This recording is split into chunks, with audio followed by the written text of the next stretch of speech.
Vamos orar?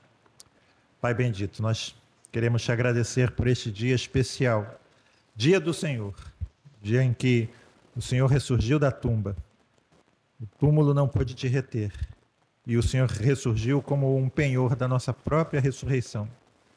Nós te louvamos porque aqueles que já partiram estão contigo, Senhor. Estão fazendo parte agora da igreja triunfante e como uma grande nuvem de testemunhas. Observam também a nossa própria militância aqui na terra, Senhor. E assim, Senhor, nós te suplicamos, neste dia do Senhor, venha o teu reino, seja feita a tua vontade. Te suplicamos, ó Pai, que o teu nome seja santificado nesta terra como é santificado no céu.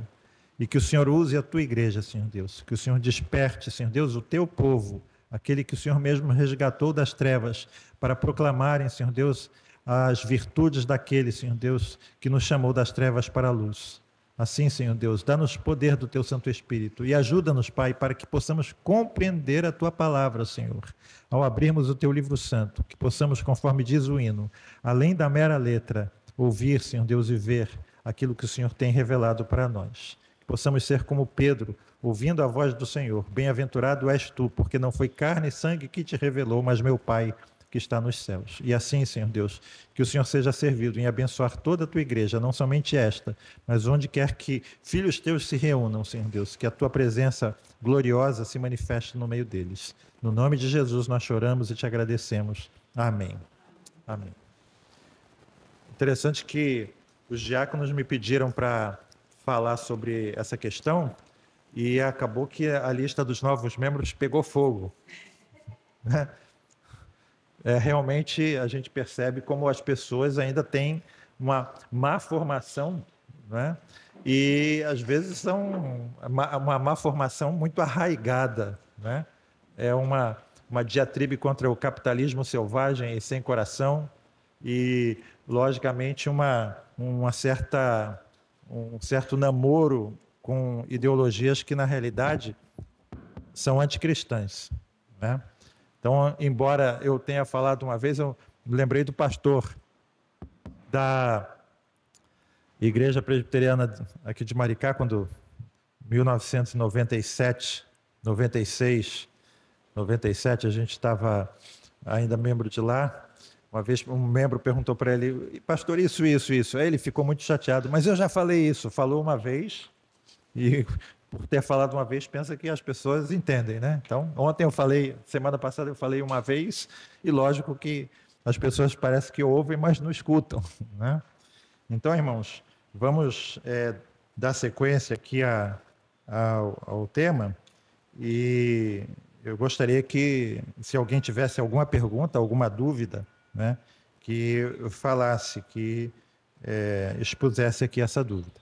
Eu trouxe 2 versículos para comentar, e depois eu queria fazer uma pequena análise do livro do Max Weber, A Ética Protestante e o Espírito do Capitalismo, né, que é uma análise muito curta, né, mas que eu creio que é necessária. O primeiro texto que eu trouxe é Mateus 22, a partir do verso 17, quando Jesus é tentado pelos fariseus, obrigado, Bia, pelos fariseus, a respeito do tributo a César. Eles chegam para Jesus, né, e perguntam se é lícito pagar o tributo a César. Na realidade, irmãos, existem perguntas e perguntas. Existem perguntas sinceras, onde a pessoa faz a pergunta desejando aprender. Existem perguntas em que a pessoa simplesmente quer polemizar, e existem perguntas em que se esconde uma armadilha. Essa aqui é o caso. Se Jesus dissesse que não é lícito, eles iriam a César e vão dizer, eis aí um homem sedicioso. Se ele disser que é lícito, eles vão se voltar para os judeus e vão dizer, olha só, esse aí é a favor de um império estrangeiro que nos oprime, né, e com impostos, e ele está dizendo que a gente tem que realmente se submeter a esse império estrangeiro. Então, é tipo da resposta, da questão. Qualquer resposta que Jesus der, a resposta vai ser errada. E ele bem sabia disso, e a resposta diz, né? Jesus, porém, conhecendo a sua malícia, disse: por que me experimentais hipócritas? Hipócritas. Né? Vocês não estão interessados em saber realmente essas questões, vocês estão querendo é, é, armar arapucas para mim. E aí ele diz: mostrai minha moeda do tributo. E eles lhe apresentaram dinheiro. E ele, pegando o dinheiro, diz assim: de quem é essa efígie aqui? Né? De quem é essa cara aqui? De quem é essa inscrição? E eles responderam: de César. E ele lhes disse: dai, pois, a César o que é de César e a Deus o que é de Deus. Quando Jesus dá essa resposta, as pessoas interpretam da seguinte forma: eu vim tratar das coisas espirituais, as coisas materiais não me interessam. É um dos presidentes da República, eu acho que foi, quem foi mesmo? O Geisel, né? Que disse para os padres da CNBB: vocês cuidam das almas e eu cuido dos corpos. Então, assim, a igreja é sempre, dizem, né? Sempre vão dizer para a igreja que não é função da igreja isso, não é função da igreja daquilo, né? Não é função, os cristãos não devem apresentar seus pressupostos na arena pública, ou seja, de uma forma ou de outra, nós estaremos sempre sendo repreendidos por colocarmos as nossas convicções em público. Eu mandei um texto para os irmãos, não sei se foi nesse texto, eu acho que foi, onde ele diz que nos Estados Unidos os cristãos evangélicos são cerca de 25% da população, enquanto os que se dizem LGBTQI, sopa de letrinhas, são 7%. Não acredito que seja isso tudo. Mas eles têm um poder, digamos assim, de se entrar na mídia, entrar na política, entrar na sociedade, entrar nas escolas, muito maior, digamos assim, do que os 25% dos evangélicos. E ele estava falando lá sobre essa questão, né, de os evangélicos sendo sempre instados a não se colocar na arena política, não se colocar na arena pública e uma religião particular, dentro de portas fechadas, etc. Deus não aceita ser reduzido a essa caixinha. Nós sabemos disso. Sempre gosto de lembrar do Abraham Kuyper, que foi um pastor holandês, que depois ele se tornou primeiro-ministro da Holanda, no início do século XX, calvinista. Ele disse, né, que não existe 1 centímetro quadrado nesse universo onde Jesus não possa dizer: é meu, me pertence. Então, todas as áreas da vida humana têm que se submeter a Cristo, inclusive a área política. Isso a gente chama de teonomia, não é? E então, essa resposta aqui, ou essa interpretação de que a igreja cuida somente das coisas ditas espirituais, não das que são daqui da terra, é uma interpretação incorreta. Quando nós estivemos estudando aqui o Sermão do Monte, a gente viu aqui Jesus dizendo: o meu reino não é deste mundo. O que significa isso? O meu reino não é deste mundo. Que nós não devemos, então, tentar influenciar o mundo, porque o reino de Deus não é desse mundo, que nós devemos ser cristãos gentis, buscando uma ética pessoal e sem procurar interferir nas grandes questões desse mundo. O contrário. Isso seria uma interpretação absolutamente incorreta de acordo com aquilo que nós já aprendemos desde o livro de Gênesis do mandato cultural. Quando Deus ordena a Adão e Eva: crescei, multiplicai-vos, enchei a terra, sujeitai-a, dominai-a. Então nós vimos que esse mandato cultural implica na conversão de culturas inteiras, das nações. Então, o que significa o meu reino não é deste mundo? A origem, a autoridade do meu reino não é desta terra, é do céu. Mas ele influencia todas as coisas dessa terra. A raiz dele não está aqui, é de Deus. Por isso ele é invencível. Por isso aquela pequena pedra que foi lançada contra os pés daquela estátua que representa o Império Romano, ela cresceu, se tornou um grande monte e preencheu toda a terra. E as características daquele reino é que ele não seria vencido por nenhum outro reino, não passaria a nenhum outro reino. Pelo contrário, ele dominaria todos os demais reinos. Esse é o destino, esse é o spoiler que Deus nos dá com relação ao projeto que ele tem para este mundo. E esse projeto que ele tem para esse mundo, ele é desenvolvido por pessoas frágeis, pequenas, desvalidas, sem muitos recursos como nós. Eu me lembro que uma vez eu vi um filme do Martin Luther King pregando na Igreja Batista lá de Birmingham no Alabama. Ele olhando para a congregação dele, ele disse assim, o que nós somos? Nós não somos nada. O que nós temos? Nós não temos muitos recursos, nós não somos muito poderosos, nem muito cultos, nem muito ricos, mas nós temos uma coisa, a capacidade de morrer. E a partir do momento em que você perde o temor das coisas deste mundo, pronto, nós somos realmente livres. E ele conseguiu muitas coisas, e ele morreu, né? Com 30 e poucos anos, assassinado, mas o nome dele ainda é dito aí, né? Eu tenho um sonho, onde os homens serão vistos não pela cor da sua pele, mas pelo seu valor, não é? Então, é isso que nós devemos fazer, né? Então, o meu reino não é neste mundo, mas ele influencia este mundo. E quando Jesus disse, dai a Deus o que é de Deus, apontando para a cara de César, o que ele está querendo dizer? Essa cara aqui é a cara de um homem. Essa efígie é a efígie de um homem, que foi criado à imagem e semelhança de Deus, e ele também tem que dar a Deus o que é de Deus. Todos os homens têm que dar a Deus o que é de Deus. Todos os homens, sem exceção, têm que se submeter a Deus. Isso está implícito, né? Um outro texto, muita gente usa, né? A gente já falou sobre isso, infelizmente quase nenhum dos novos membros está aqui. Toda alma esteja, Romanos 13, a partir do verso 1, né? Toda alma esteja sujeita às autoridades superiores, porque não há autoridade que não venha de Deus. E as autoridades que há foram ordenadas por Deus. Por isso, quem resiste à autoridade, resiste à ordenação de Deus. E os que resistem trarão sobre si mesmos a condenação. Porque os magistrados não são terror para as boas obras, mas para as más. Queres tu, pois, não temer a autoridade? Faze o bem e terás louvor dela, porque ela é ministro de Deus para o teu bem. Mas, se fizeres o mal, teme, pois não traz em vão a espada, porque é ministro de Deus e vingador para castigar o que faz o mal.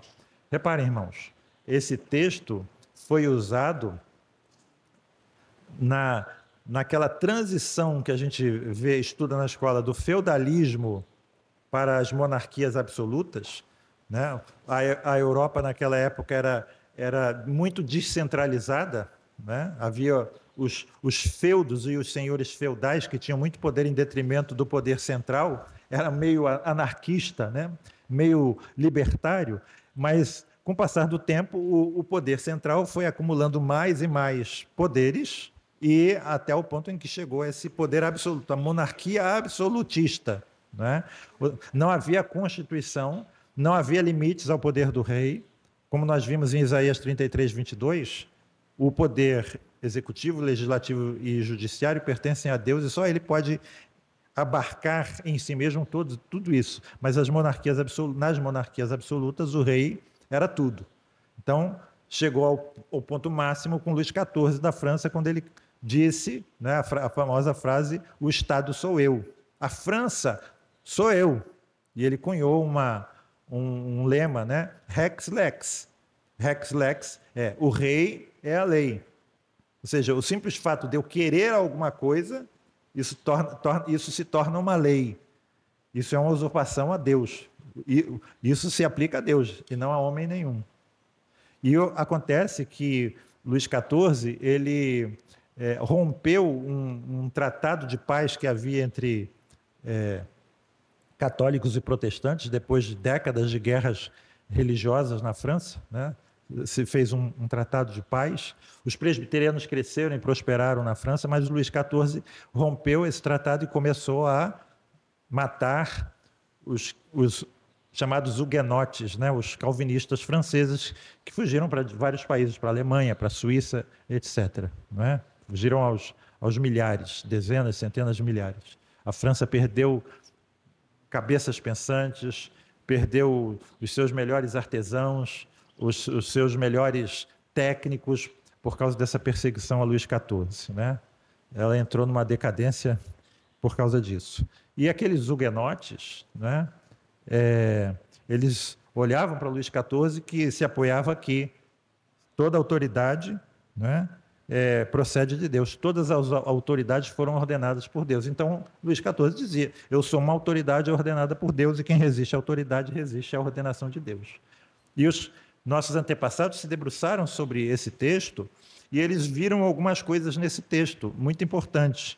Eles viram o seguinte: porque os magistrados não são terror para as boas obras, mas para as más.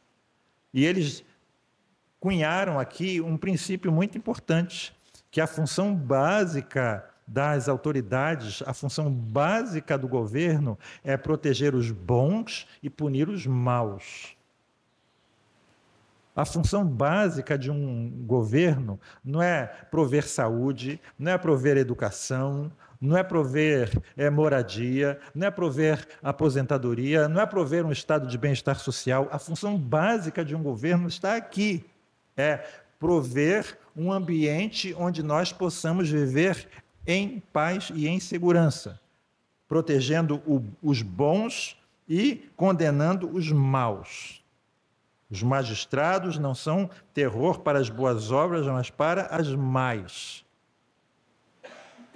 E a partir do momento, disseram eles, em que essa situação se inverte, ou seja, a partir do momento em que as autoridades do governo começam a perseguir os bons e a proteger os maus, a partir do momento em que uma autoridade governamental começa a soltar traficantes e prender cidadãos, pais e mães de famílias, a partir do momento em que um traficante é condenado e recondenado, é solto, e ao mesmo tempo uma mulher que picha com batom uma estátua é condenada a 16, 17 anos de prisão, essa situação está se invertendo. E aí eles disseram, se isso acontece, essa autoridade deixa de ser uma autoridade legitimamente constituída e pode ser também legitimamente resistida. Com base nisso, por exemplo, os puritanos ingleses se levantaram contra o rei Carlos I, em armas, com base nesses princípios. E os irmãos, não sei se os irmãos sabem, a confissão o trio de Westminster, a Confissão de Fé de Westminster, o Catecismo Maior, o Breve Catecismo, o Diretório de Culto, eles foram elaborados dentro desse contexto da chamada Revolução Puritana Inglesa, quando os puritanos se levantaram contra o rei Carlos I. E foi a primeira vez na história em que um rei foi julgado, condenado e decapitado. Condenado à morte e decapitado. Uma das cenas do julgamento é interessante, que o rei Carlos entra no tribunal, trajado com as vestes reais, carregando o cetro dele, e ele deixa o cetro cair no chão. E nos tempos em que ele é rei, o rei não se abaixa. Alguém iria pegar o cetro dele. E ele ficou esperando que alguém pegasse. E ninguém pegou. E ele teve que se abaixar e pegar. Pela primeira vez na história também, o rei tem que se abaixar para pegar o seu cetro, não é? Então, eles também pegaram o texto que a gente já viu, né, de Deuteronômio capítulo 17, onde nós lemos ali os rudimentos, digamos assim, os princípios de uma monarquia constitucional. Quando Deus, ele diz ao povo que chegaria um dia em que o povo teria um rei. O povo de Israel teria um rei. Mas que o rei de Israel deveria fazer um traslado do livro da lei, tê-lo diante de si, lê-lo todos os dias da sua vida, para que o coração dele não se ensoberbecesse, ele não pensasse que ele era alguém além daqueles a quem ele estava governando, para que o seu reino se prolongasse, para que as coisas fossem bem no seu reino. Vimos isso quando falamos da hermenêutica e vimos como Salomão desobedeceu a todas as prescrições ali que proibiam o rei de multiplicar para si cavalos, ouro, etc. Não é? Então, reparem, Luís XIV, ele cunhou uma frase, Rex Lex, o rei é a lei. E, mais uma vez, os nossos antepassados puritanos, eles disseram, não, essa frase está errada. Com base em quê? com base em Deuteronômio capítulo 17. E eles olharam para Deuteronômio 17 e disseram, essa frase precisa ser invertida. Não é rex lex, é lex rex. A lei é o rei. O que eles estavam querendo dizer com isso? Que por mais alto que seja o homem, existe uma autoridade superior a ele. O rei tem uma autoridade superior a ele, que é a autoridade da lei de Deus. Reparem aqui, irmãos. O que eles estavam dizendo é que a lei de Deus, ela precisa ser introduzida na política. E que os políticos, o presidente da República, o Congresso Nacional, o Supremo Tribunal Federal, os governadores, os deputados estaduais, os deputados federais, os senadores, os prefeitos, os vereadores, eles precisam se submeter à lei de Deus. É isso que eles estão dizendo. Há uma lei que é superior a qualquer homem. E eles disseram, essa lei é a lei moral, é a lei de Deus.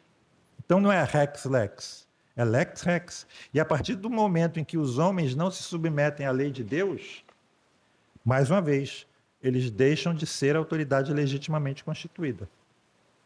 E nós já vimos também, irmãos, dentro do calvinismo, aquela teoria dos 3 círculos de poder, né? Os 3 níveis de autoridade. Nós temos um nível de autoridade que é o da família, um nível de autoridade que é dentro da igreja e um nível de autoridade que é a autoridade política. Cada um no seu quadrado. Por exemplo, quando no Sinédrio, os apóstolos foram chamados ao Sinédrio, e o Sinédrio disse para eles assim, vocês não podem mais pregar a respeito desse homem chamado Jesus. O que eles disseram? Antes importa obedecer a Deus do que aos homens. Em outras palavras, eles estavam dizendo, vocês estão ultrapassando os limites da autoridade do Estado. O Estado não pode legislar a respeito da igreja. Por isso, já falamos aqui, sempre partidos de esquerda querem fazer isso, né? Definir o que é família, definir a forma como os pais devem disciplinar os seus filhos. E aí, mais uma vez, como nós já vimos, o Estado não pode legislar a respeito da família. A família está acima do Estado. A família foi criada antes do Estado por Deus. O Estado existe em função da família e em função do indivíduo. O homem e a mulher foram criados antes.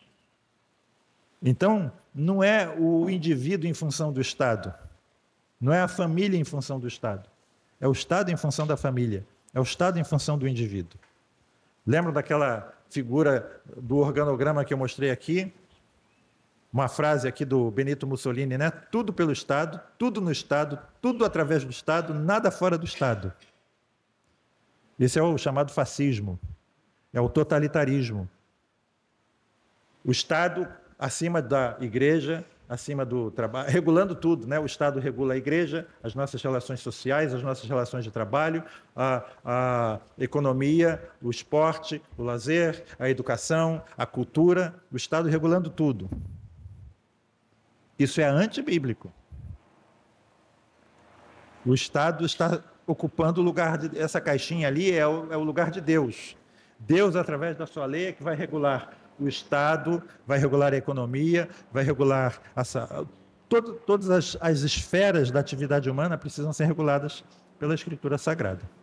Certo?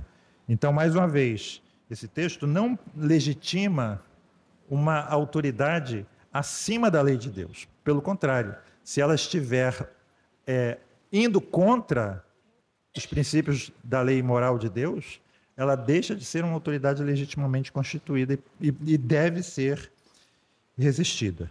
Tá? Um outro texto que eu selecionei aqui, é interessante aqui, né? Algumas pessoas de esquerda dizem assim, Jesus foi um primeiro revolucionário de esquerda, Jesus foi o primeiro comunista, a igreja primitiva era uma igreja que era uma igreja comunista, né? O socialismo tem raízes na Bíblia Sagrada. Vou pegar aqui um texto, Mateus de 1 a 15, onde Jesus fala da parábola dos trabalhadores da vinha. né? Estavam lá os homens na praça, o dono de uma vinha chega e recruta alguns trabalhadores lá na praça às 8 horas da manhã. E diz assim: eu vou pagar para vocês uma dracma, um denário ou um dinheiro, dependendo da tradução da Bíblia. E eles começam lá a trabalhar na vinha, na colheita, né? Às 8 da manhã. Meio-dia, o dono da vinha volta, encontra alguns trabalhadores ainda na praça e diz assim: vão lá trabalhar na minha vinha, depois eu pago a vocês. E eles vão. 5 horas da tarde, faltando 1 hora para acabar o trabalho, ele volta na praça e contrata mais trabalhadores para a vinha e diz assim: eu vou pagar para vocês depois. Né? O verso 15. Alguém pode ler para mim, se alguém abriu?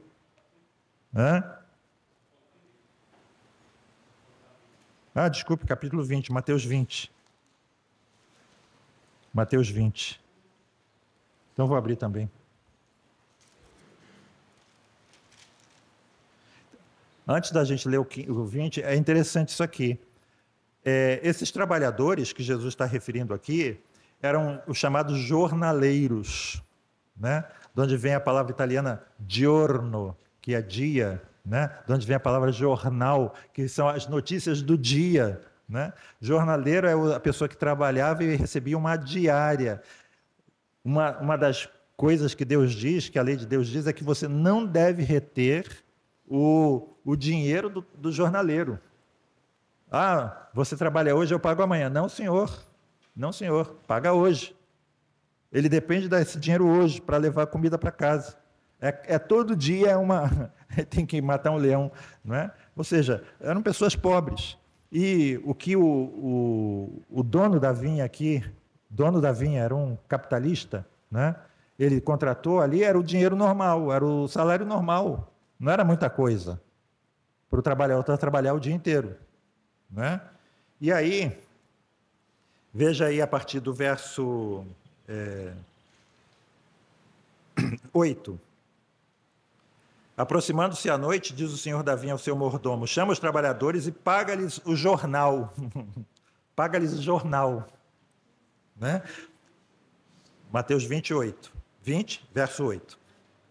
Paga-lhes o jornal, começando pelos derradeiros até os primeiros. Então, começou o último, que trabalhou 1 hora só. Né?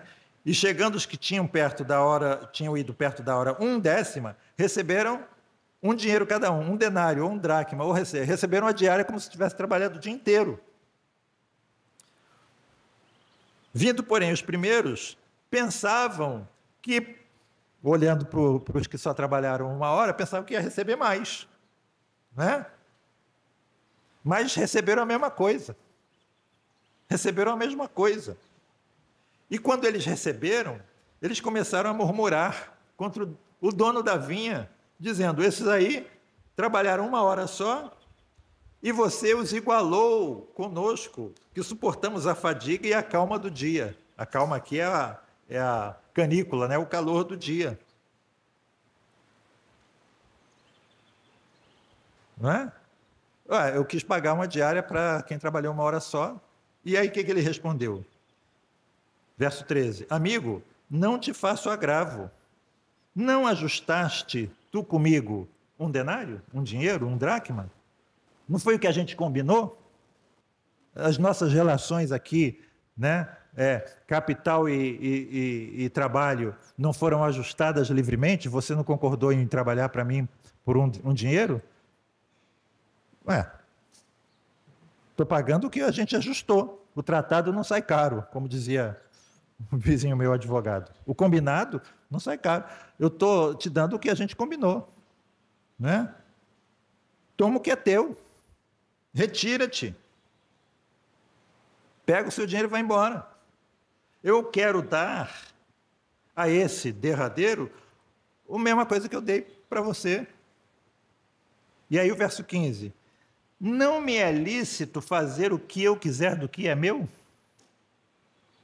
O que diria o socialista? Não é lícito. Eu, Estado, preciso regular as relações de trabalho, porque esse patrão não está sendo justo. Ele devia pagar muito mais àqueles que trabalharam mais. Uma das alegações deles também, em relação à igreja, um dos textos que eles usam é a condenação de Ananias e Safira, né? Como se eles, o pecado deles fosse... Vou chegar lá.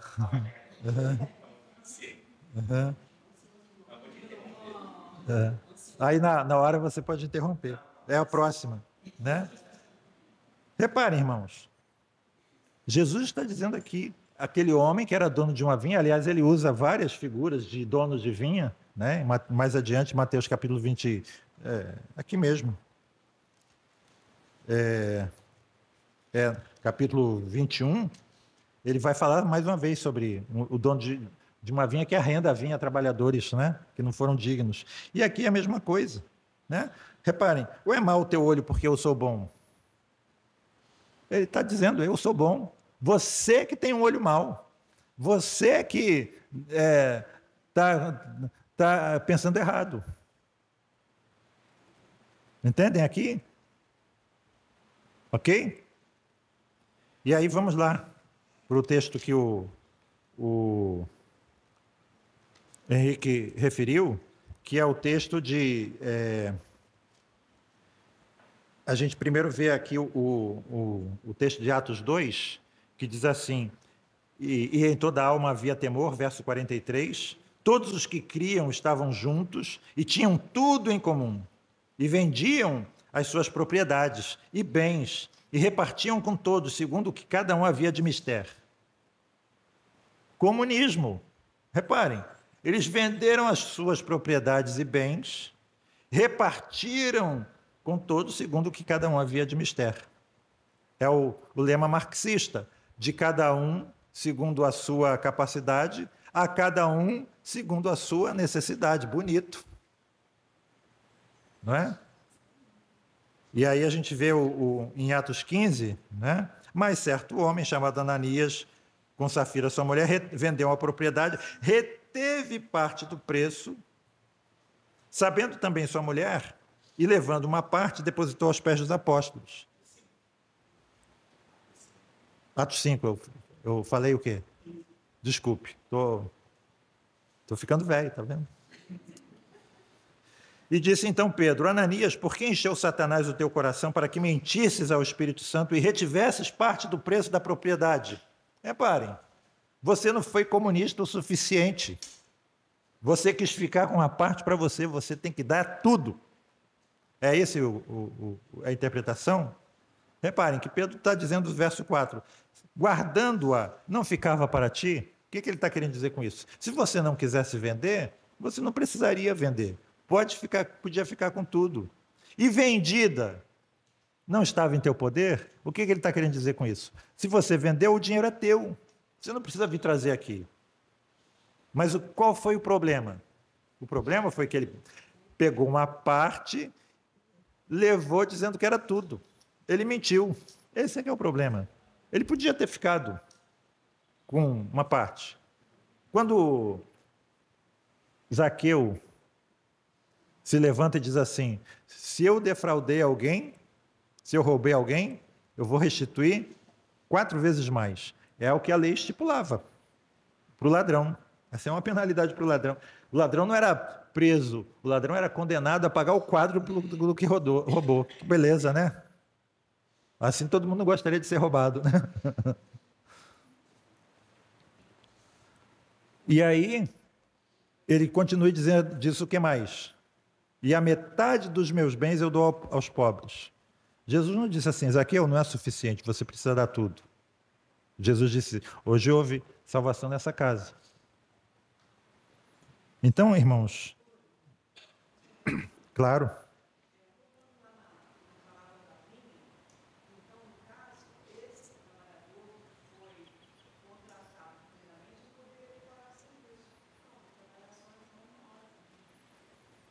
E aí recebia uma parte do que foi combinado. Não, porque qual foi o trato? Você trabalha e eu pago a sua diária. O horário estipulado pela diária. É o horário. Sim. É o que falta. É o que falta enquanto tem luz. Você trabalha enquanto tem luz.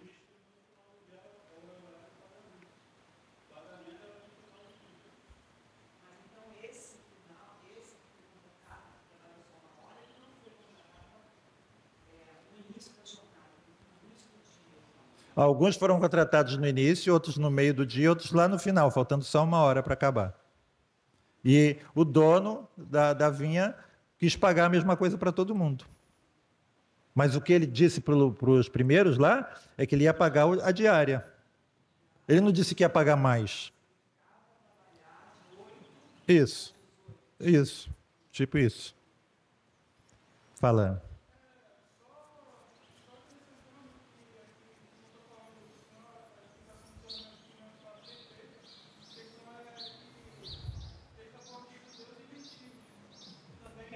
Aí, não entendi. Aonde? Ah, sim, não, mas o que eu estou querendo só é focar o que Jesus está mostrando aqui, que o dono da vinha, ele faz o que ele quiser com a vinha.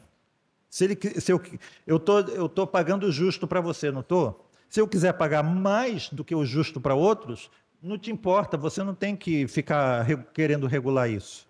Só que o Estado regularia, certo? Se eu estou pagando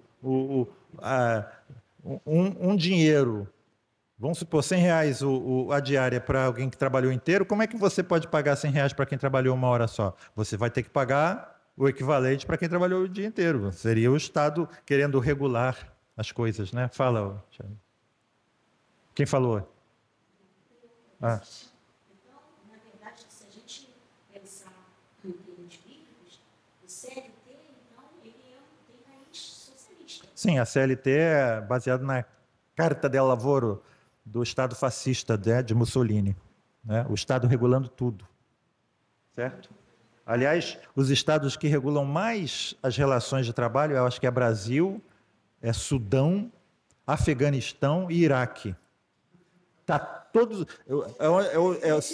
são os estados que mais protegem o trabalhador. Está todo mundo querendo ir para esses países, né? Todo mundo quer vir para o Brasil, todo mundo quer ir para o Afeganistão, todo mundo quer ir para o Iraque, todo mundo quer ir para o Sudão.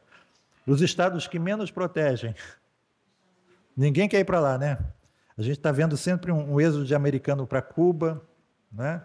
Um êxodo dos países do Oriente Médio, dos países da Europa para o Oriente Médio, não é isso? Mano.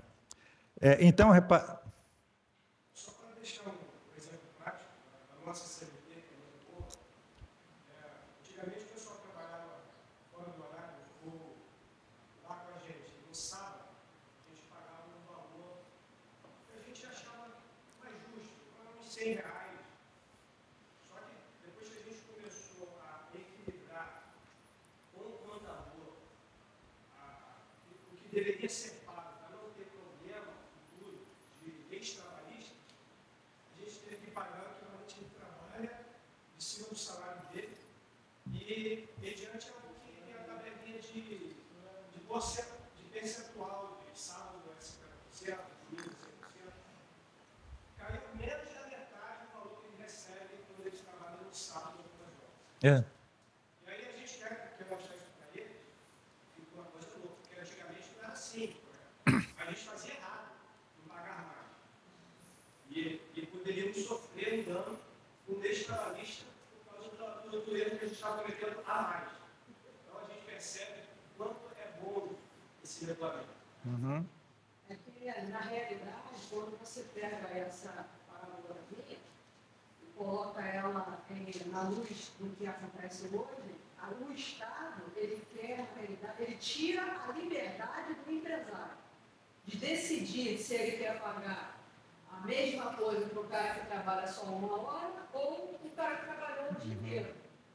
Né? Então, o Estado quer mandar neste empresário, ele vai tirar a liberdade desse empresário. É como a Aguilera falou, deu um exemplo claro.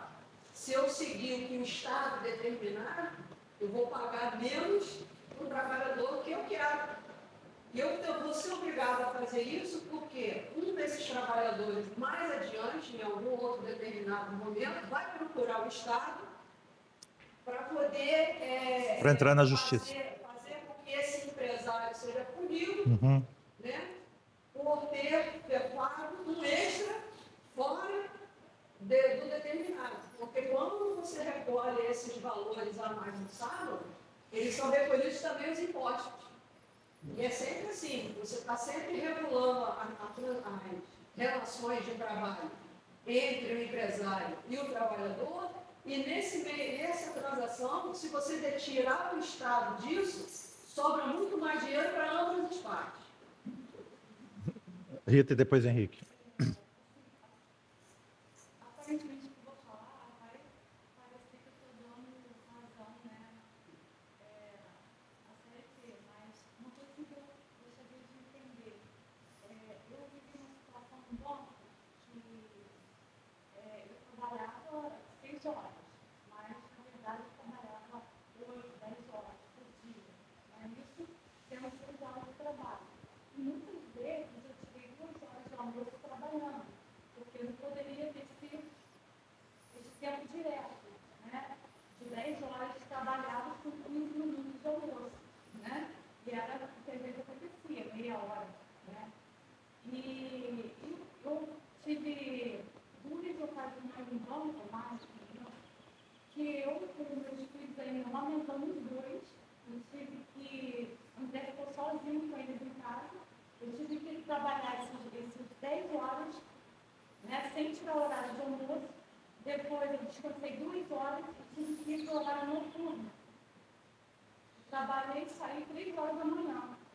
Aí eu fico pensando, né, se a gente tem essas leis, se essas leis não são mudadas, imagina como que seria se não tivessem. Entendeu? Já fica essa dúvida. Tá. Minha pergunta que responde pela. Aham. É que não deve haver regulamentação. É que pode ser regulamentado desde que tenha como princípio a lei divina. Existem, você acabou de dar um exemplo, por exemplo, o jornaleiro não podia ser pago no dia seguinte. Então não é assim, é livre a ponto de eu fazer o que eu quiser. Desde que nós submetêssemos à lei divina, ali tem os princípios suficientes e corretos para casos como o da Rita não acontecessem. Uhum. Ou é a liberdade para precisar ficar de tanto horário, preciso para casa, não poderia ser liberdade. Não, estou falando assim, se não tivesse essa... Irmãos, olha só, porque eu estou vendo a hora passando. Existem muitas minúcias que a gente pode discutir, mas eu estou querendo só falar aqui das grandes coisas, sabe? Senão a gente... Minúcias, assim, a gente vê, por exemplo, aquilo que Ai, sempre esqueço o nome daquele francês que escreveu um livro sobre os Estados Unidos. Até o pessoal de esquerda gosta dele. Mas ele disse assim, quanto mais imoral é um povo, mais leis precisa. A gente vê a Constituição brasileira e a Constituição americana, né? A legislação trabalhista brasileira e as legislações trabalhistas nos países europeus, nos Estados Unidos, etc. E a gente sabe também uma coisa, né? Não sei se vocês sabem. O Brasil é campeão de muitas coisas, de homicídios, disparado, mais do que a soma de todos os países do Ocidente, aqui o Brasil, né? Legislação muito boa que nós temos, né? Código Penal excelente. Nós temos também, nós somos os campeões disparados de processos trabalhistas. Vocês sabem, eu acho que mais de 90% dos processos trabalhistas no mundo são do Brasil. Por quê? Porque é um intrincado de leis. É praticamente impossível. Eu acho que foi um chefe francês, um gordinho, esqueci o nome dele, que abriu um restaurante e foi à falência por quê? Porque os funcionários entraram na justiça e levaram alguns milhões dele, né, por questões que nos outros países não existiriam, né? Então o Estado regulando tudo para proteger o trabalhador e acaba levando empresas à falência, né? O Estado sempre se misturando aqui, imiscuindo. Mas vamos voltar aqui para a igreja comunista, a igreja primitiva comunista, né? Reparem, todo mundo vendia suas propriedades, depositava aos pés dos apóstolos e os apóstolos iam distribuindo conforme havia necessidade. Um autor de esquerda, Robinson Cavalcante, que teve uma morte trágica, né? Já falei dele, o filho viciado o matou e matou a esposa também, matou os pais. Ele escreveu um livro onde ele fala sobre essa questão aqui, né? Primeiro, reparem, havia ali uma cooperativa de bens e de consumo. Uma cooperativa de bens e de consumo. Imagina que nós, vamos falar, todo mundo tem propriedade, todo mundo tem bens, vamos vender, tragam aqui para mim, eu vou distribuindo cada vez que vocês têm necessidade, eu distribuo, né? E aí, quando acabar todos os bens, quando acabar todo o dinheiro, o que acontece? A gente vê lá em 1 Coríntios capítulo 8, o apóstolo Paulo fazendo uma vaquinha, né, uma coleta para os crentes pobres de Jerusalém. O dinheiro acabou tudo, né?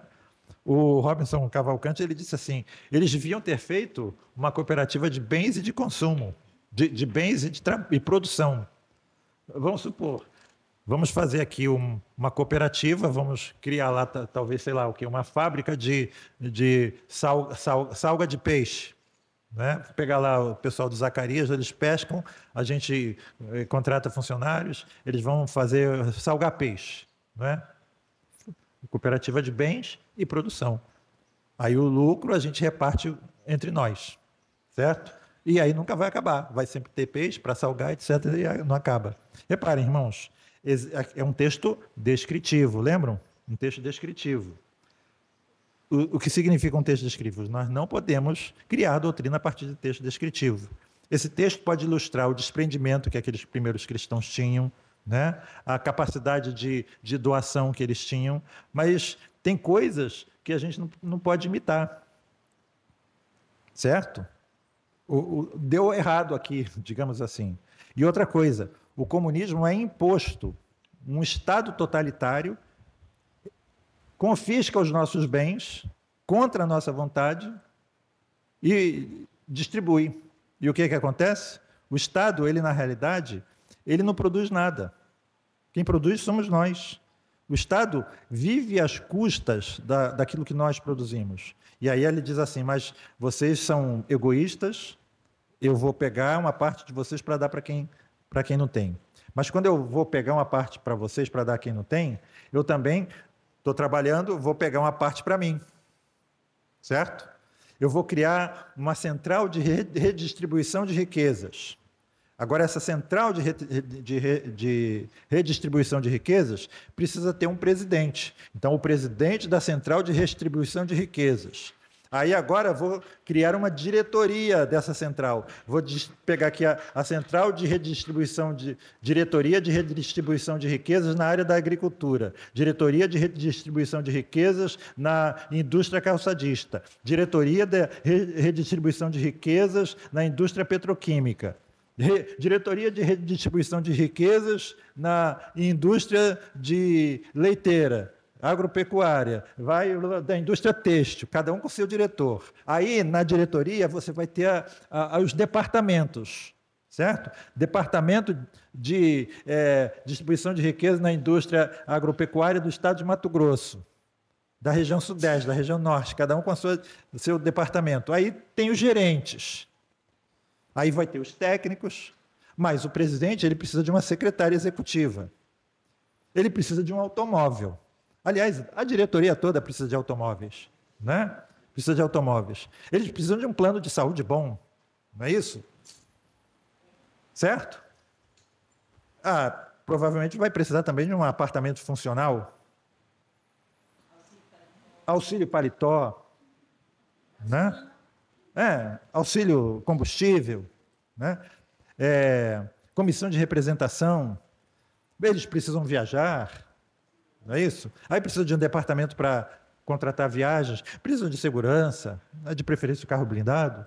Né? E aí o que acontece, irmãos? Reparem, o governo vai tirar 100, fica com 90 e distribui 10, se tanto. Né? Então, a gente vê isso nos países comunistas. Estava vendo ali o pessoal falando da Romênia, o Nicolau Ceausescu, o ditador, né, que acabou sendo fuzilado, ele e a esposa. Enquanto a população vivia em casinhas que às vezes tinham banheiros coletivos, tipo cabeças de porco, como eu tinha aqui quando eu era criança, ainda existia, né? Aqueles cabeças de porco que eram habitações coletivas, vários quartos com um banheiro só no final do corredor para todo mundo. Né? Batia lá na porta, está demorando muito. Né? Era assim. Mas ele vivia num dos maiores palácios do mundo. Está lá ainda até hoje, lá na Romênia. Enquanto a nomenclatura vive muito bem, o povo na miséria. Fidel Castro era um dos homens mais ricos do mundo. Né? Então, reparem, irmãos, isso aqui não era imposto.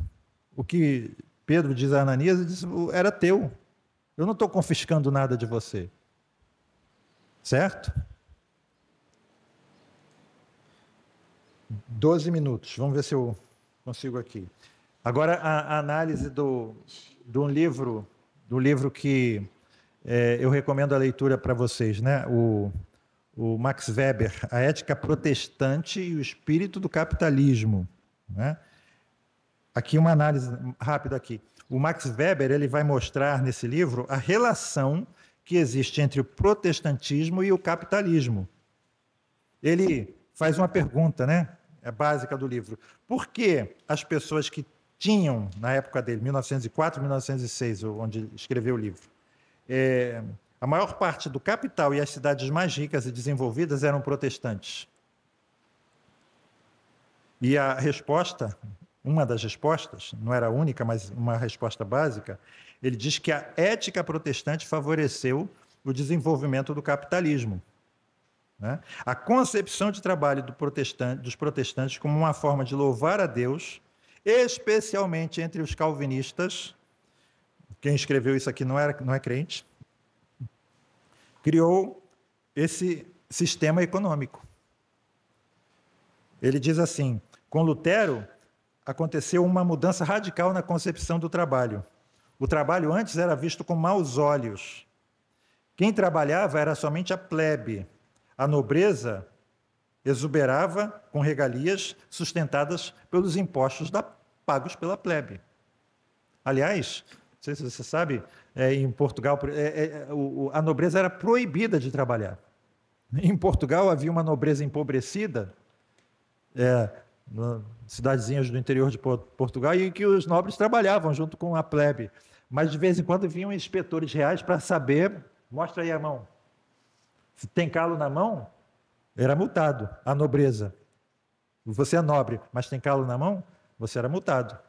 A realeza pegava lá uma parte do seu dinheiro ou confiscava uma parte da sua propriedade porque via que você estava trabalhando. Não pode, não podia. Né? Então, a concepção protestante é que o trabalho é uma vocação divina que foi dada a cada ser humano como instrumento de determinação de amor ao próximo, no sentido de que, cumprindo a sua vocação, a pessoa humana serve a seu semelhante. É muito famosa, né, o incidente onde um sapateiro chega para Lutero e diz assim, eu me converti, o que eu faço agora? Volte para a sua oficina, faça o melhor par de sapato que você pode fazer e venda pelo preço justo para a glória de Deus. Rápido, 1 minuto, 30 segundos. Eu falei na semana passada o quê? Quem lembra? O que eu falei? Uma definição simples. O socialismo é um braço do comunismo. Definição simples que eu fiz. Bem simples. O socialismo é o aspecto econômico do comunismo e o comunismo é o aspecto político do socialismo, né? Definição bem simples. Esse mantra, ou você é socialista ou você é cristão. Sim, é certo. Então, continuando aqui a análise do livro, o Weber, ao analisar as religiões, especialmente a protestante, compreende o seguinte, abre aspas, o fato que os homens de negócios e donos do capital, assim como os trabalhadores mais especializados e o pessoal mais habilitado técnica e comercialmente das modernas empresas, é predominantemente protestante. Ele está falando ali da Europa, né? E aí uma outra pergunta, por que nas regiões católicas esse capitalismo não se desenvolveu da forma como nas regiões protestantes? O motivo está na ética católica, que pregava a nobreza da pobreza, reprovava o lucro, que para Max Weber era essencial no capitalismo, não desenvolvendo na ética católica a capacidade de ver no desenvolvimento econômico algo que glorificasse a Deus. O catolicismo, com a sua condenação da usura, seu comunitarismo em oposição ao indivíduo, entre outras características, opunha-se ao desenvolvimento do capitalismo e opunha-se à acumulação do capital. Mas, no protestantismo, tudo isso encontrou uma possibilidade para o desenvolvimento de uma ação social racional. O protestantismo era movido por valores como trabalho, economia, ênfase no indivíduo, que eram fortes incentivos para o desenvolvimento de atividades capitalistas e acumulação de capital. Essa mentalidade de pecado no lucro, e principalmente que cobrar juros era pecado, principalmente na Idade Média, foi bastante difundida, pois a Igreja Católica não via essas coisas com bons olhos, considerando que a cobrança de juros era indigno. E aqueles que cobravam juros e comerciavam com vista ao lucro eram tolerados pela Igreja Católica. Mas como a ética da Igreja Católica os reprovava, eles próprios tinham a sensação de estarem fazendo algo errado e perigoso para a sua própria salvação. Tem um texto, é a parábola dos talentos, é o Mateus capítulo 25, vocês sabem, né? Entregou 5 para um, 3 para outro, e 2 para outro e 1 para outro. E o que recebeu um, o que ele fez? Enterrou, né? E ele diz assim: Senhor, conhecia-te que és um homem duro, que ceifas onde não semeaste, juntas onde não espalhaste, e atemorizado escondi na terra o teu talento, aqui tens o que é teu. Respondendo, porém, o seu senhor disse-lhe: mau e negligente servo, sabias que ceifo onde não semeei e ajunto onde não espalhei? Verso 27. Devias então ter dado o meu dinheiro aos banqueiros. Quando eu viesse, receberia o meu com juros. Quem é esse senhor que está falando que o servo era mau e negligente? É o próprio Cristo. Aquele homem não fez nada, enquanto os outros fizeram. E aí você vê, né? Tira o dele e dá aquele que tem os 10 talentos, porque ele multiplicou, né? Dobrou. Reparem aqui, nessa época já tinha banqueiro e juro. E Jesus está dizendo, você devia ter feito isso. E hoje em dia os esquerdistas falam que isso é rentismo, né? E mesma ética da Igreja Católica. É pecado, né?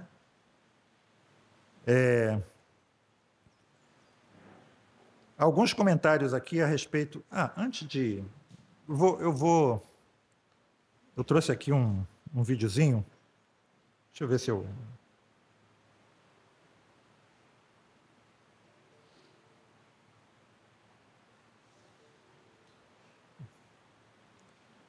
Ver se...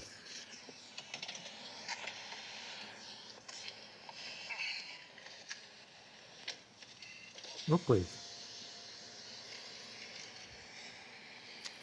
Vai ficar assim mesmo. Sabe quantas famílias tu poderia alimentar com o dinheiro desse carro aqui, cara? Cara, tá aí uma pergunta que eu nunca me fiz. Quantas famílias foram alimentadas com o valor desse carro?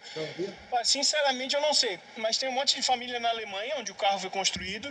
Tem mais um monte de família no Japão, onde foram fabricados os pneus. Um monte de família também na Coreia e na Índia, onde eles produziram os componentes internos, né? Coisa linda que ficou. Várias famílias no Chile também, nas minas de extração de cobre, que foi usado para a produção dos cabos elétricos. E daí também tem os fabricantes dos caminhões que carregam o cobre, daí tem o cara da empilhadeira que descarrega o cobre, aí tem as próprias famílias dos caminhoneiros que também são alimentadas, porque o caminhoneiro trouxe o carro da fábrica para a concessionária, e daí na concessionária mesmo é que eu alimentei família pra caramba, né? E daí tem a família do vendedor, tem a família do recepcionista, tem a família do gerente de vendas, tem a família do pessoal da limpeza, que se não fosse o carro que eu comprei, eles não teriam emprego. Aí tem mais também o cara que entrega pizza na esquina, o próprio entregador que depois comprou uma bolacha pro filho ali na mercearia do seu Jorge. também ajudei a alimentar a família dele. O próprio seu Jorge eu ajudei a alimentar, e os fornecedores dele, tudo também fui eu indiretamente, tá? Fornecedor de milho, de soja, de café, de farinha, eu ajudei todo mundo isso aí a ser alimentado na compra desse carro. Aí já vai para aí eu já perdi o controle. Aí eu já ajudei a alimentar fazendeiro, já ajudei a alimentar funcionário de fábrica que produz as máquinas de extração dos grãos. Aí já entra na movimentação de todo o mercado têxtil, que eu ajudei também lá com uniforme para cada um desses funcionários. É para muita gente pra caramba, cara. Assim, foi uma boa pergunta. Foi uma boa pergunta, eu nunca tinha parado para pensar, mas eu ajudei muito mais gente do que eu imaginava. Infelizmente eu não vou poder ficar aqui a tarde inteira, porque essa lista não ia acabar nunca, de tanta gente que eu ajudei comprando esse carro. E é também porque eu tenho que trabalhar, não sei se tu não tem nada para fazer, eu vou trabalhar um pouquinho, tá, amigo? Valeu, abração, obrigado pela reflexão aí, tá?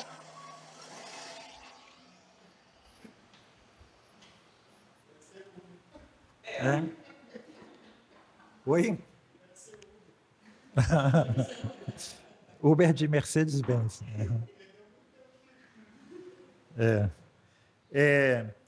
Só aqui para mostrar aqui rapidamente, nesse último minuto, algumas perguntas do catecismo, mesmo que não sejam respondidas diretamente, não seja o assunto direto, ele mostra a concepção, né, que nós temos. É igual os 5 pontos do calvinismo. Eram ensinados, mas a partir do momento em que eles começaram a ser questionados, a gente levou à tona, né? Aqui a gente vê assim mesmo, não está na tona, mas está aqui como pressuposto. Aliás, antes, recomendo aqui, se alguém quiser emprestado, uma concepção calvinista de Estado, com liberdade e justiça para todos, política cristã simplificada. Pastor presbiteriano americano. Tá? Muito bom. O pensamento econômico e social de Calvino. Tá? Muito bom, para quem quiser se aprofundar. E esse aqui também, Calvino e a sua influência no mundo ocidental. Então, como a gente...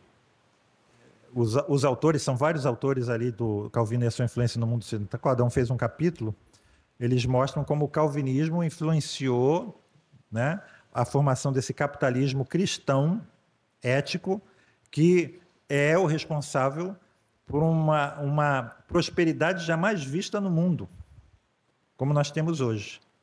Às vezes as pessoas dizem assim, concentração de renda está absolutamente elevada. É a mesma coisa que os trabalhadores na vinha, né? De certa forma, houve uma concentração de renda. Aquele que trabalhou pouco ganhou a mesma coisa que trabalhou muito, né? É uma espécie de concentração de renda. Mas o que é isso? Inveja. Na realidade, os pobres de hoje, qualquer pessoa aqui, qualquer pessoa, as mais pobres, tem uma vida muito melhor do que o rei Dom Manuel I de Portugal, na época que o Brasil foi descoberto. Acesso a recursos médicos, acesso a recursos odontológicos, né? Acesso à água tratada, acesso a vacinas que eles não tinham. Basta ver, depois vocês procurem. Quantos anos o Dom Pedro I tinha quando morreu? Alguém sabe? 36. 36. A filha dele, a única brasileira rainha de Portugal, a Dona Maria II, morreu com 32 de parto. Os filhos dela, 2 jovens excepcionais, brilhantes, de ótimo coração, morreram com 20 e poucos, os 2, picada de pernilongo. Dom Pedro I morreu de tuberculose. Doenças que hoje são tratáveis, qualquer pobre pode ser tratado. Né? Então, assim, o Bill Gates ganha bilhões de reais. Não importa o Bill Gates, você está vivendo muito melhor do que o teu pai, o teu avô e o teu bisavô. Não olha para os outros, olha para aquilo que você já conquistou. Não é? Então, vamos lá, para terminar. Um comentário a respeito do 2º mandamento. Né? O princípio da liberdade religiosa. Vou ler a pergunta e depois a resposta, como a gente vê aqui a questão. O princípio da liberdade religiosa não implica que cada um tem o direito de cultuar conforme lhe agradar ou segundo os ditames da sua própria consciência? Resposta: essa questão não pode ser clara e adequadamente respondida sem que definamos, em primeiro lugar, o que entendemos por direito. A palavra direito é ambígua e, a menos que seja cuidadosamente definida, seu uso nesse caso leva à confusão e ao mal-entendido. Há uma distinção básica entre direito civil e direito moral. O direito civil é válido no âmbito da sociedade humana. O direito moral é o que também é válido na esfera da lei moral de Deus. Um milionário tem o direito de gastar o seu dinheiro, depois de pagar os seus impostos, e impostos de acordo com a Escritura, aquilo que o Henrique falou, regulado pela Bíblia. A gente paga muito mais do que a Bíblia prescreve. O milionário tem o direito de gastar o seu dinheiro, depois de pagar os seus impostos, em prazeres mundanos para si e para a sua família, se assim o desejar. O governo não deveria poder interferir e ordenar, através de leis, que ele gaste a sua riqueza de modo altruísta ou filantrópico. Mas ele não tem, diante de Deus, o direito moral de gastar o seu dinheiro egoisticamente. Se assim o fizer, o governo não tem autoridade sobre a questão. Mas o milionário irá responder a Deus no dia do juízo. Entenderam aqui, irmãos? O limite da autoridade do Estado é esse. Ele vai prestar contas depois a Deus. Ele tem um dever moral, a gente vai ver isso um pouco na pregação. Mas não pode ser imposto. Ok? De semelhante modo, em termos de liberdade religiosa, o direito civil requer que cada pessoa possa cultuar como quiser, ou não cultuar. Desde que o modo de adoração não envolva blasfêmia pública, gritante, não destrua o direito dos outros, nem põe em risco a segurança da sociedade civil, como nas religiões muçulmanas, né? O governo não pode proibir o culto falso, nem impor o culto verdadeiro. Eu já comentei aqui, desculpe estar me alongando, há muitos anos, quando numa lista de discussão, um grupo de teonomistas bem intencionado, mas mal orientado, já falei sobre isso, né? Propôs criar um partido com base na Bíblia, um partido cristão, e eles fizeram lá, começaram alguns jovens a escrever o programa do partido, e um dos programas, uma das coisas do partido vai promover a criação de leis que façam com que a esposa seja submissa ao seu marido. Homens, digam amém? Né? Agora é de lei, minha mulher. Você vai ser obrigado a ler. Se não obedecer, vai ser criminosa. Né? E aí, lógico, os mais velhos chegaram. Irmãos, isso não é função do Estado. A Bíblia diz que isso é função do Estado? Não. Isso é função da igreja. É a função da igreja? Também não. Também não. Não é a função da igreja. É a função do marido? Também não. Por quê? Porque a ordem não é dirigida ao Estado, não é dirigida à igreja, não é dirigida ao marido, é dirigida à própria mulher. É ela que tem que se autorregular, autonomia. E se ela não se regular, o que a Bíblia diz que tem que fazer? O Alcorão diz alguma coisa, se a sua mulher não te obedecer, pode dar uma reguada nela. Né? Não deixa a marca não dá na cara, dá em outras partes. Mas o Alcorão está lá regulando. Mas a Bíblia não regula nada. Se você é cristão, não tem. Então a gente tem que pensar nisso. Reparem, mas aqui, né? Ninguém, entretanto, tem o direito moral de cultuar como quiser. E quem faz aquilo que é contrário ao que determina a palavra de Deus, vai prestar contas a Deus no dia do juízo. Somente Deus é o Senhor da consciência e todas essas questões estão sob a sua jurisdição e serão sentenciadas de acordo com a sua lei moral. Ou seja, o Estado é laico nesse sentido. Não é que ele seja antirreligioso, mas ele não vai nem proibir e nem ter uma religião oficial. Certo? Comentário ao 5º mandamento. Qual é o 5º mandamento? Honra teu pai e tua mãe para que te vás bem e se prolongue a sua vida sobre a terra que o Senhor teu Deus te dá. Né? É certo orar por vida longa e prosperidade material? Certamente. Desde que essas bênçãos não sejam consideradas como nosso alvo maior, mas que estejam subordinadas ao reino de Deus e à sua justiça, e que as busquemos em humilde submissão à vontade de Deus. É pecado perseguirmos vida longa e prosperidade se esses forem os principais alvos da nossa vida. O crente em Cristo deve sempre lembrar que a vida de fato não é a vida presente, mas a vida eterna. Né? Isso não envolve uma atitude de desprezo pelas bênçãos recebidas aqui na terra. Envolve apenas a perspectiva verdadeira e o correto senso da importância relativa desta vida e da vida do porvir. Pergunta 141. Quais são os deveres exigidos no 8º mandamento? Qual é o 8º mandamento? Os deveres exigidos, não vou ler toda uma parte aqui. No 8º mandamento são a verdade, a fidelidade e a justiça nos contratos e no comércio entre os homens. Reparem, a questão de Deus fala lá, balanças honestas, pesos honestos. Condena a balança fraudulenta, os pesos fraudulentos, né? Então, reparem, honestidade, né? O cuidado e a busca providentes para obter, guardar, usar e dispor das coisas necessárias e convenientes à sustentação da nossa natureza e apropriadas à nossa condição. Poupar, acumular recursos financeiros não é pecado. É uma coisa que Deus nos ordena fazer. Ter um meio lícito de vida e empenhar-se nele. O esforço por todos os meios justos e lícitos de procurar, preservar e aumentar a riqueza. Procurar a riqueza, preservar a riqueza e aumentar a riqueza. E o estado exterior, tanto de outros quanto o nosso próprio. Comentário ao 10º mandamento. Qual é o 10º mandamento? O dever cristão do contentamento implica que é errado tentar melhorar a nossa condição de vida? Não.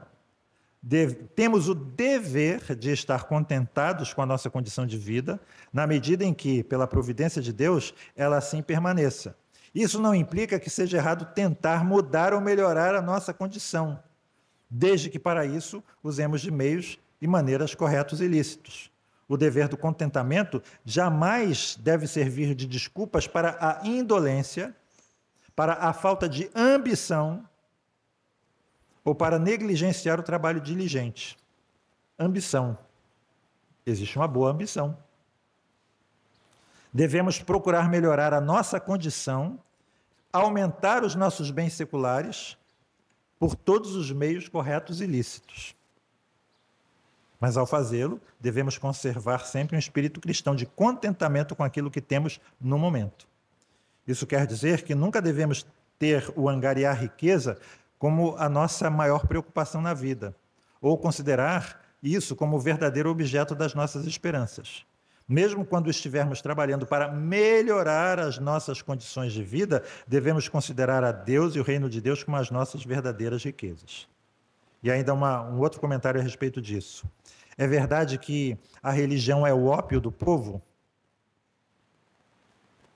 Não há dúvida que existiram algumas formas de cristianismo muito corruptas e degeneradas que tenderam a destruir a ambição das pessoas e a fazê-las satisfeitas em viver na miséria e na pobreza desgraçada, sem que nada fizessem para modificar essas condições. Mas isso não é verdade quanto ao cristianismo legítimo e especialmente quanto ao cristianismo protestante em sua forma mais consistente, o calvinismo, ou a fé reformada. Em todo lugar que esse sistema de doutrina calvinista foi aceito e levado a sério, ele leva as pessoas a uma vigorosa atividade em todas as esferas de vida e tende a aumentar-lhes a prosperidade material de modo geral. Houve 3 exemplos impactantes disso em 3 regiões do mundo que estão longe de ser ricas em posses ou recursos materiais. A primeira delas é na pequena Holanda, que está fisicamente situada de uma tal maneira que exige um esforço constante de defender a terra contra os avanços do mar. O segundo é a Escócia, um país composto em sua maior parte por rochas e montanhas, pobremente adequado para a agricultura e aparentemente sem condições de sustentar uma grande população. O terceiro exemplo é a Nova Inglaterra, nos Estados Unidos, região nordeste dos Estados Unidos, uma região de montanhas pedregosas e de ventos muito frios. Em todas essas regiões, o cristianismo calvinista foi aceito e tornou-se religião prevalecente, e em todas essas 3 regiões, a despeito de suas desvantagens naturais, se tornaram famosas por seus avanços e prosperidade. Em cada caso, o cristianismo levou-as a ter um governo honesto, iniciativa, trabalho intenso e parcimônia, economia, o que melhorou em muito as condições gerais do povo. 10º mandamento ainda. Qual é a relação que o 10º mandamento tem com o direito à propriedade privada? É claro que o 10º mandamento, ao falar das possessões do nosso próximo, sanciona o direito à propriedade privada. No comunismo consistente, não há propriedade privada. Tudo deve pertencer ao Estado ou ao povo em geral, coletivamente. E as pessoas só poderiam pegar emprestado e usar aquilo que pertence ao povo. É óbvio que um comunismo assim jamais foi realmente instituído, pois a natureza humana requer a posse individual ao menos de alguns poucos bens. O comunismo, contudo, nega o princípio do direito à propriedade privada e só permite ao povo umas poucas concessões como privilégio ou concessão, não como um inerente direito humano. Num sistema comunista verdadeiramente consistente, seria impossível falar em cobiçar qualquer coisa do seu próximo, porque tudo pertenceria ao coletivo. O 10º mandamento, ao proibir a cobiça de qualquer coisa do seu próximo, implica, na verdade, de que a posse da propriedade privada é um direito humano divinamente sancionado. Isso também está implícito na verdade de que o homem foi criado à imagem de Deus. Finalmente, pergunta 183, é uma análise da oração do Pai Nosso. É certo orarmos por nós mesmos? Claro que é. Orar por nós mesmos não é a mesma coisa que orarmos egoisticamente. Podemos orar por nós mesmos sem, contudo, agir com egoísmo. Quem ora egoisticamente cai com isso em pecado e não receberá nenhuma bênção de Deus como resposta à oração. Há, contudo, um modo acertado de orarmos por nós mesmos, conforme a Bíblia exemplifica muitas vezes.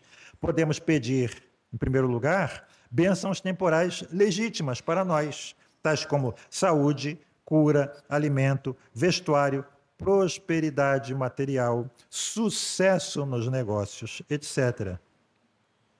E Deus nos considerará essas bênçãos como resposta às nossas orações, até onde elas estiverem em conformidade com a sua glória e o nosso próprio bem-estar.